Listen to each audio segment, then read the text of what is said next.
네, 한국의 방위 산업이 건국 이후로 가장 호황기를 맞이하고 있다는 소식입니다. 한국의 무기들이 세계 여러 나라에 잘 팔리고 있는 것입니다. 전차와 또 자주포, 또 다연장 로켓포라고 하는 로켓, 심지어 경공격기, 비행기까지 세계 여러 나라에 팔리고 있고요. 또 지대공 미사일, 또 비롯한 함정, 또 레이더, 이런 것들이 전 세계에 많이 팔려나가고 있다고 합니다. 특히 세계 최강의 군대인 미군의 해군에 이제 배를 정비하는, 수리하는 창정비까지도 계약하고 또 올해 시작하게 되는 정말 여러 세계 나라에서 그 필요한 무기들을 공급한 나라가 되었는데요. 2년 전에 또 시작되어 아직 끝나지 않은 우크라이나와 러시아의 전쟁의 그 여파로 인해서 한국은 반사이익을 또 누리고 있다고 합니다. 또 이 전쟁에 또 관련돼서 무기를 제공해주는 여러 서방 국가들이 빠져나간 그 무기를 비축하는데 적어도 2-3년 정도는 걸린다고 하는데요. 한국은 이런 틈을 타서 또 특별한 그 가격 대비 성능이라고 하는 가성비하고요. 또 한국의 전화번호 국가번호인 82, 그 특징이 있는 것처럼 빨리빨리라고 하는 그런 이제 총알 배송으로 여러 무기들을 팔고 있는 그런 소식입니다.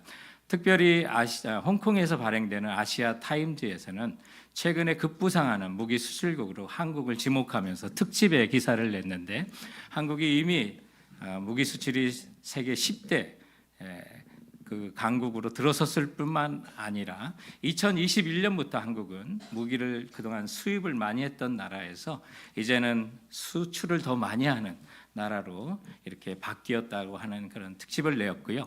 특별히 핵을 제외한 군사력 순위에서 미국, 또 러시아, 중국, 인도에 이어서 세계 5번째 군사 강국으로 한국을 꼽기도 했습니다. 그래서 지금 현 정부는 2017년에 전 세계 무기 수출의 5%를 감당하면서 그 무기의 그 5번째 그 수출을 하는 그런 국가를 목표로 지향하면서 지금 힘을 내고 있다는 그런 소식도 함께 있었습니다. 그러면서 이 기사에서는 한국 방위 산업의 성장 이유를 다음과 같이 말하고 있습니다. 한국의 민간 산업 첨단 기술이 무기 체계 개발에 적용되어서 세계적인 수준의 무기 체계 개발이 가능해졌고요. 또한 한국은 전쟁이 아직 끝나지 않은 휴전 국가라는 특수한 상황에서 북한의 위협에 끊임없이 대응하기 위해서 주요 무기를 국산화하고 개발과 생산을 꾸준히 진행할 수밖에 없었다. 그런 어려움이 오히려 좋은 무기를 빠른 시간에 생산하는 배경이 되었다고, 그렇게 기사는 결론을 내리고 있습니다. 이렇게 끝나지 않은 전쟁의 상황에 대처하면서 한국은 방위 산업의 강국이 되었다는 그런 소식이었던 것입니다. 저희들은 오늘 이 본문을 통해서 우리 예수 믿는 사람들에게도 아직 끝나지 않은 전쟁이 있다는 사실을 오늘 본문을 통해서 발견하게 됩니다. 저희들이 읽었던 1절 말씀에 보면 그 후에 아에수에로 왕이 아각 사람 하무다다의 아들 하만의 지위를 높이 올려 모든 함께 있는 대신 위에 두니라고 하는데, 하만은 소개된 대로 아각 사람입니다. 아각은 유대인들의 대대의 원수인 바로 아말렉의 왕인 것인데요. 그 아말렉의 기원을 성경에서 찾아보면 창세기 36장 12절에 그 기원이 나옵니다. 에서의 아들 엘리바스의 첩 디나는 아말렉을 엘리바스에게서 낳았으니 이들은 에서의 아내 아다의 자손이며 라고 소개를 합니다. 야곱과 달리 하나님의 미워하셨다는 그 에서가 본처도 아닌 첩인 아다에게서 엘리바스를 낳습니다. 그리고 그 엘리바스 또한 본처가 아닌 첩인 딥나에게서 얻은 아들이 바로 아말렉입니다. 계속해서 하나님이 미워하시는 일만 해서 낳은 아들이 바로 아말렉인 것입니다. 그 아말렉의 자손이 바로 하만입니다. 그 하만이 아에수 왕에 의해서 지위가 이제 모든 대신들의 위에 높이 올라가면서 그를 향해서 꿇어 절하도록 하면서 이제 전쟁이 시작되는데요. 오늘 이 본문을 통해서 우리에게 그럼 끝나지 않은 전쟁이 무엇인지, 그 전쟁을 우리가 어떻게 싸워야 되는지를 한번 알아보고자 하는 것입니다. 자, 그렇다면 이제 우리에게 끝나지 않은 전쟁의 특징은 뭘까요? 첫 번째, 타협하면 피할 수 있었던 전쟁이라는 것입니다.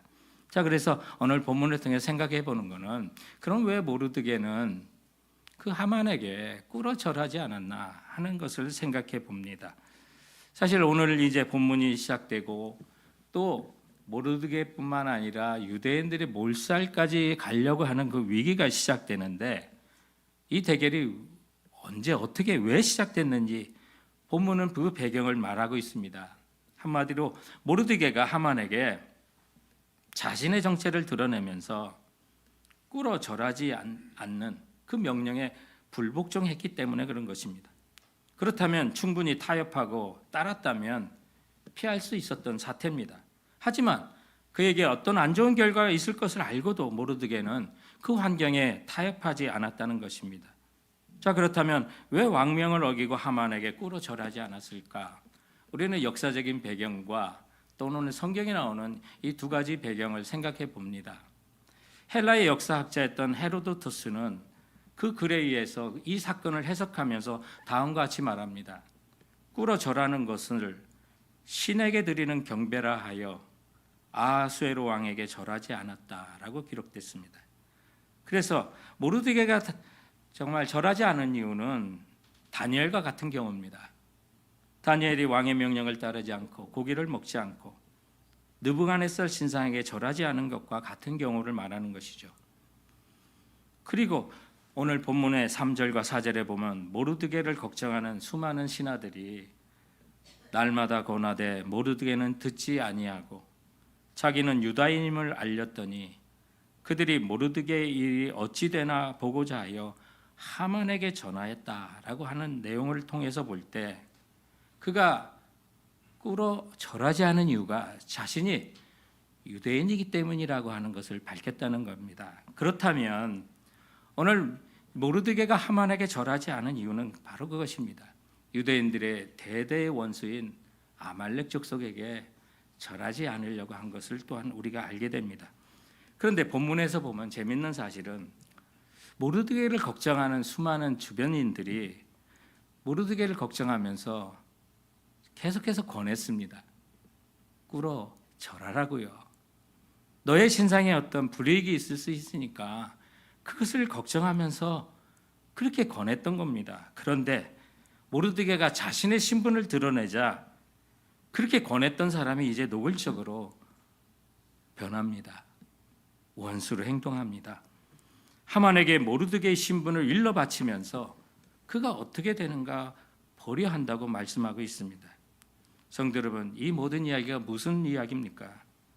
모르드게는 이 모든 사태를 각오했던 것입니다. 그렇다면 오늘 우리들에게 주는 그 메시지는 이것입니다.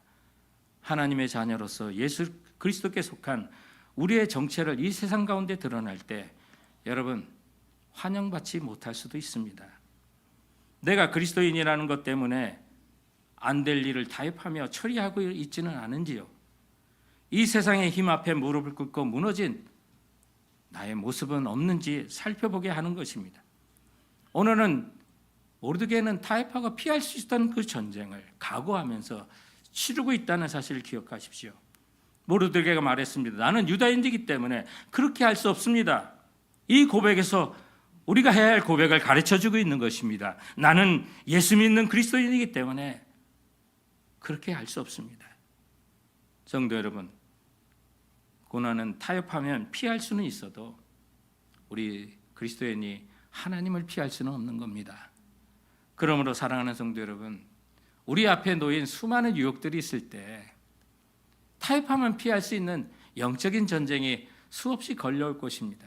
그러나 그리스도인으로 할 수 없는 일이라면 모르드게와처럼 여러분 꿇어 절하지 아니하는 절개 있는 그리스도인으로 살아가시는 성도들 되시길 주님의 이름으로 축원드립니다. 오늘 말씀을 통해서 우리에게도 끝나지 않은 전쟁이 있구나라고 했는데 우리가 기억해야 될 게 이 전쟁은 끝내지 못했던 전쟁이라는 것입니다. 사실상 끝낼 수 있었던 전쟁이었다는 거예요.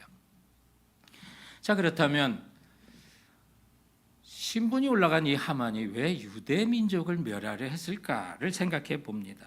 6절에 보면 하만은 자신에게 꾸로 절하지 않는 모르드게에 대한 원한을 갖기 시작합니다. 그런데 6절 말씀에 보면 모르드게만 죽이는 것이 부족하다 생각하여 유다 민족을 멸하려 했다고 말합니다. 자, 그러면 이 배경에는 어떤 일이 있었을까요? 어떤 사연이 있었을까요? 사실은 유대인들이 아말렉을 완전히 멸할 수 있는 기회가 있었습니다. 그런데 끝내지 못했던 전쟁이 있습니다. 오늘 저희들의 본문 1절에 보면 하만을 아말렉의 족속인 아각 사람이라고 계속 소개합니다. 10절에도 그의 신분에 대해서 또 아각 사람이라고 계속 표현하고 있습니다. 그런데 저희들이 다뤘던 지난주에 2장 5절에 보면 모르드게의 배경에 대해서도 설명을 하는데, 모르드게는 베냐민 자손이니 기스의 증손이요 시므의 손자라고 소개하고 있습니다. 자, 에스더는 의도적으로 이 두 사람의 배경을 이렇게 적고 있습니다.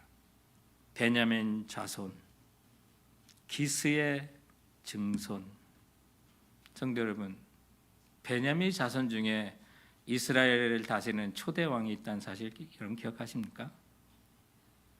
바로 기스라고 하는 사람에게 키가 크고 잘생긴 아들이 있었는데 그 아들이 바로 사울입니다.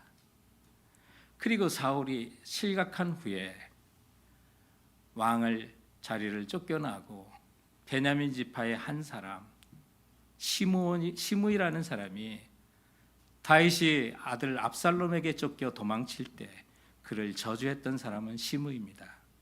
그런데 오늘 모르드게의 조상 증손인 할아버지인 기스나 시므이는 동명이인이지 그때 그 사람이 아닙니다.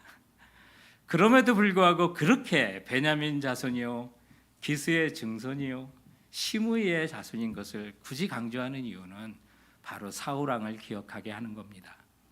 그리고 바로 하만을 아각 자손이라고 반복해서 말하는 것은 그가 아말렉의 자손인 것을 말씀하고 있는 것입니다. 여기에는 사연이 있습니다. 사무엘상 15장에는 이 사울 왕과 아말렉의 아각 왕이 전쟁을 벌입니다. 하나님께서는 사울 왕에게 아말렉 족속을 진멸하라고 합니다.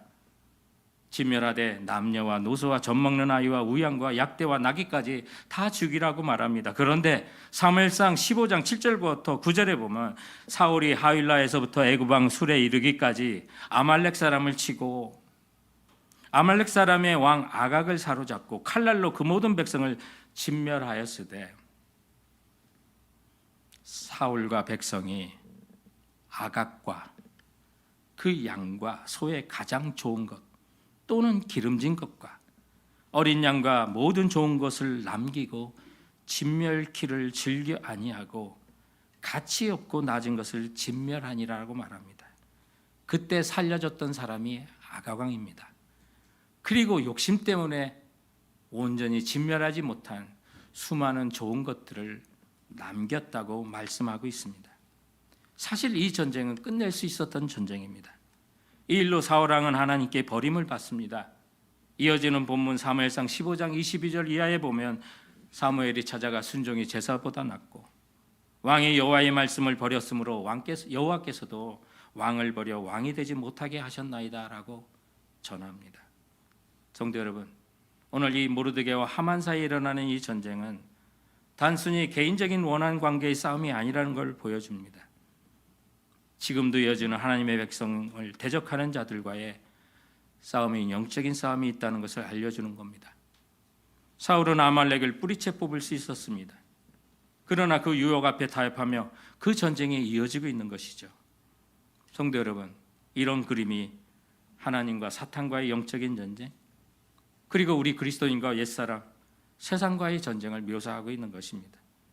에스더서는 결국 하만과 아말렉 족속의 심판을 마지막에 다루면서 세상 끝날에 사탄은 패하고 하나님께서 최후 승리를 얻을 것을 예언하고 있는 것입니다. 성도 여러분, 돌아보면 우리도 이 영적 전쟁을 끝낼 수 있다는 것입니다. 그런데도 끝내지 못했다는 것입니다.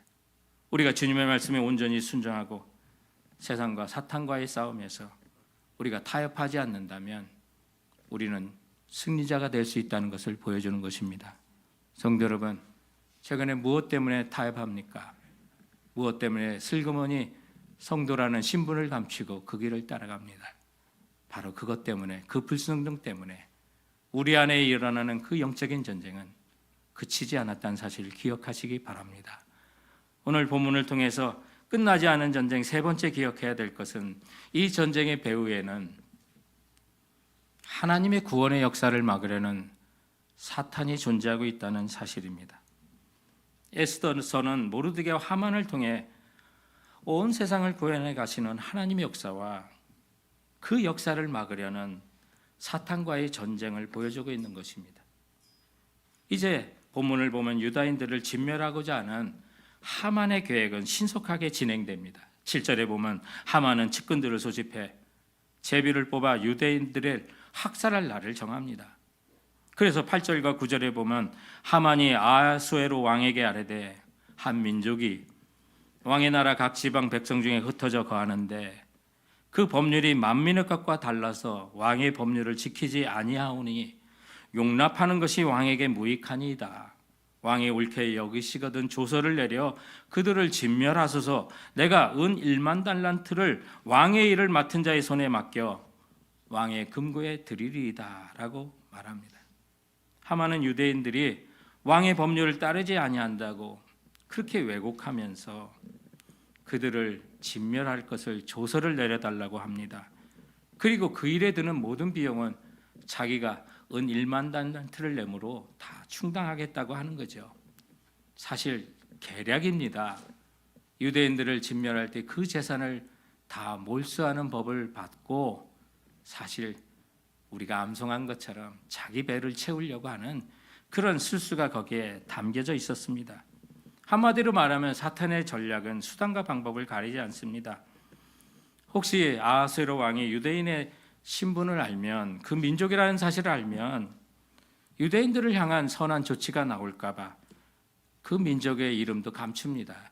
한 민족이. 사탄의 행동은 다 그렇습니다. 정직하지 못합니다. 감춥니다.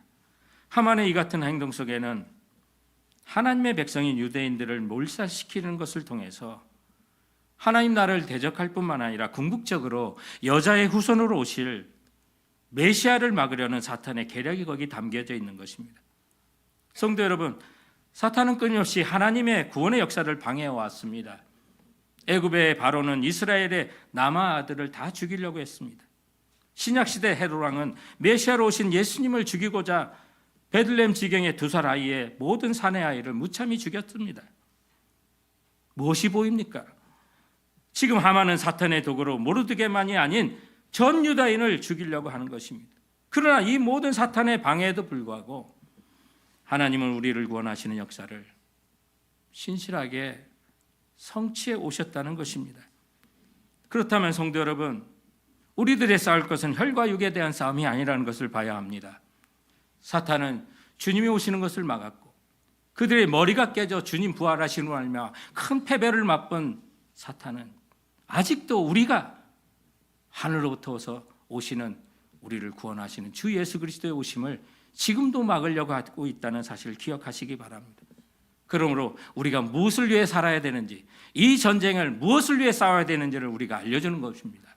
우리가 살아도 주를 위해 살고, 우리가 살아도 하나님의 열방을 구원하시는 그 역사에 조금이라도 쓰임받으며 사는 것이 이 영적인 전쟁에 승리를 하는 자로 우뚝 설 수 있다는 사실을 보여주고 있는 것입니다. 사랑하는 성도 여러분, 이 영적 전쟁의 실체를 분명히 알고 하나님이 나라와 열방과 모든 백성과 방언에서 온 민족을 구원하시는 그날에 우리가 칭찬받는 성도로 우뚝 서는 성도들 되시길 주님의 이름으로 축원드립니다. 오늘 우리에게 보여주는 이 끝나지 않는 전쟁의 마지막 교훈이 있다면 이 전쟁은 하나님께서 싸워주시겠다고 하신 승리가 보장된 하나님께 속한 전쟁이라는 것입니다. 두려워할 필요 없습니다. 우리는 주님과 함께 주님이 우리를 위하여 싸워주시겠다고 약속하셨다는 것을 기억하십시오. 오늘 본문을 보면 하만이 유다인을 학살하는 이 과정에서도 하나님은 그의 백성을 구하시려 섭리 가운데 일하심을 보여줍니다. 유대인들을 학살할 일장을 확정하는 그 과정 속에 하나님이 개입하시는 겁니다. 7절 말씀에 보면 하만 일당이 유대인들을 학살하려고 제비를 뽑는 날이 기록되어 있는데 그 날이 언제입니까? 아수에로 왕 제12년 첫째 달인 1월이라고 말합니다. 그리고 제비를 뽑습니다. 13절에 보니까 그 제비 뽑아서 이날에 유대인을 죽이자라고 정한 날이 바로 12째 달 13일로 정해집니다. 무엇인지 여러분 기억하십니까? 유대인들이 하만이 건의를 하고 바로 학살을 당했다는 것이 아닙니다. 11개월이나 시간이 정해집니다. 당시 하만에 의해서 사건이 급박하게 진행된 것을 감안하면 11개월은 상당히 긴 시간입니다. 하만 입장에서는 빠르면 빠를수록 좋은 일이었습니다. 이런 사실을 놓고 볼 때 하나님께서 이 일에 간섭하시고 섭리하시고 있구나라는 사실을 우리는 압니다.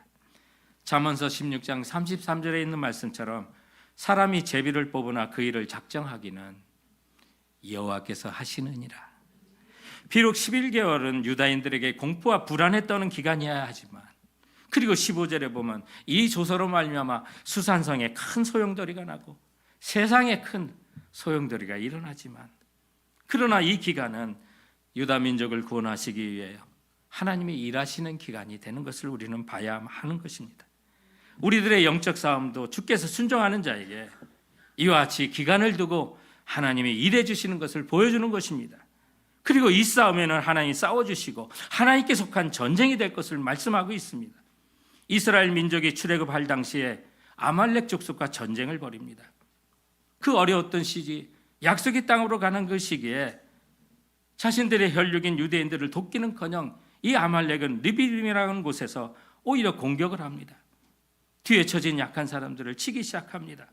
이 전쟁에서 모세는 여호수아를 전쟁터에 내보내고 그는 산꼭대기에 올라 하나님께 손을 들어 기도하며 그 손이 내려오지 않을 때는 아말렉을 이기고 그 손이 피곤하여 내려올 때는 아말렉에게 밀리는 그 전쟁이 반복됩니다. 이런 가운데 아론과 훌이 바위를 갖다 놓고 모세의 양손을 붙들고 내려오지 않게 계속해서 기도할 때 아말렉과의 전쟁에서 승리하는 일이 있습니다. 이 전쟁 후에 출애굽기 17장 14절부터 16절은 이렇게 기억합니다. 내가 아말렉을 없이하여 천하에서 기억도 못하게 하리라.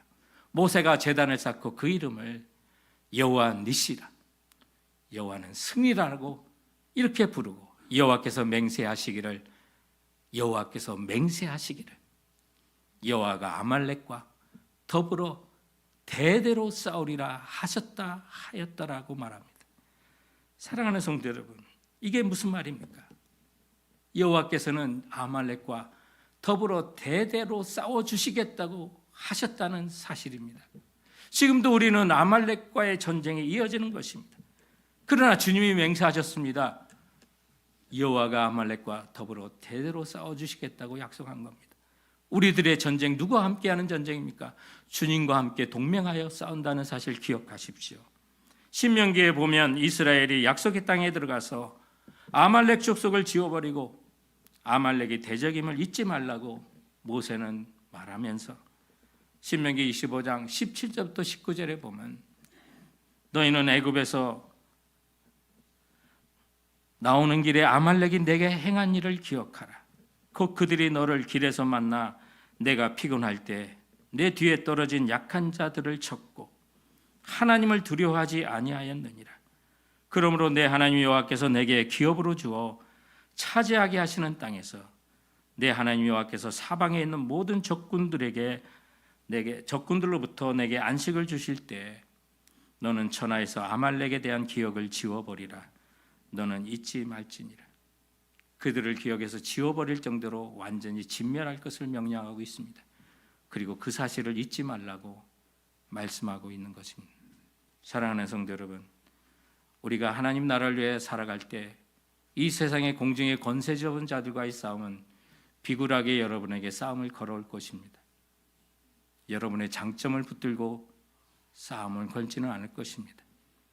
여러분의 가장 약한 부분, 이스라엘의 가장 뒷부분 약한 자들을 쳤던 그 아말렉의 전술은 여전할 것입니다.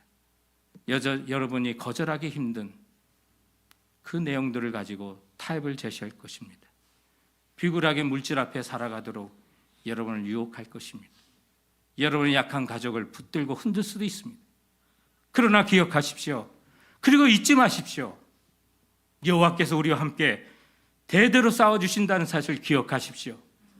이런 절망을 꺾고 여자의 후손으로 오신 예수 그리스도께서 유다인들이 일시에 몰살될 그 위기를 꺾고 마침내 그 민족이 구원받아 예수 그리스도께서 2000년 전에 우리를 구원하러 오신 것입니다. 그래서 그분께서 우리의 소망이 되시고 우리의 살아있는 구주가 되셨다는 사실을 기억하십시오. 우리가 살아도 주를 위해서 살고 죽어도 주를 위해서 산다는 사실을 기억하십시오. 수많은 도전이 우리에게 닥칠 때 예수 그리스도 그분께서 나의 힘이 되신다는 사실, 그리고 그분께서 나와 함께 대대로 싸워주실 것을 믿고 나가는 성도들 되시기 바랍니다.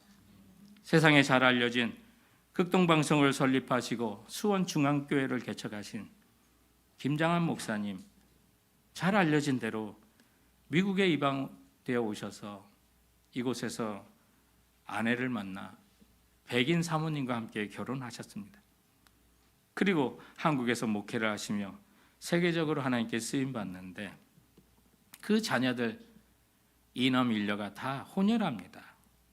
그런데 그 어렸던 옛날에 한국에서 혼혈아로 살아가는 게 정말 엄청난 차별을 받으며 자랍니다.